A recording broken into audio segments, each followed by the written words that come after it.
Hi, Kent Place School community. I hope this message finds you well. You know, last Sunday when I picked up the New York Times, I was stunned to see the cover of the New York Times magazine. It read, "Who lives? Who dies? How COVID-19 has revealed the deadly realities of a racially polarized America."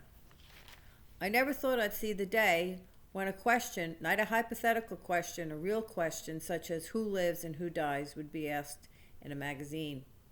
But that's the reality of what we're living in today.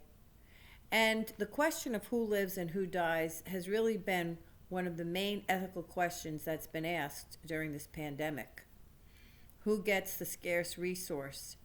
How do we prioritize patients who come into a hospital, who all need the same equipment, the same ventilator, the same treatment, the same care, but we can't give the same to everyone?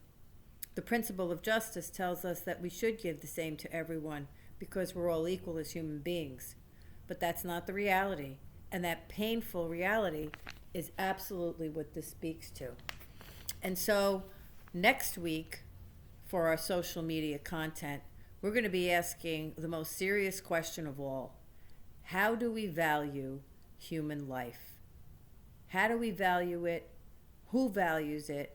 And how do we make serious decisions about who lives and who dies?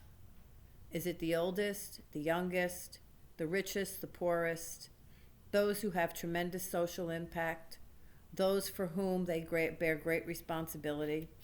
How do we decide, and what would be the fairest way of all? Deep questions, yes. Sobering questions, yes. But questions, nevertheless, that we have to explore and try to answer through an ethical lens.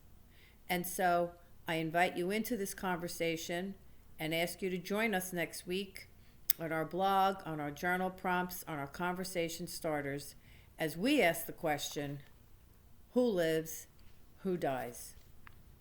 Thank you.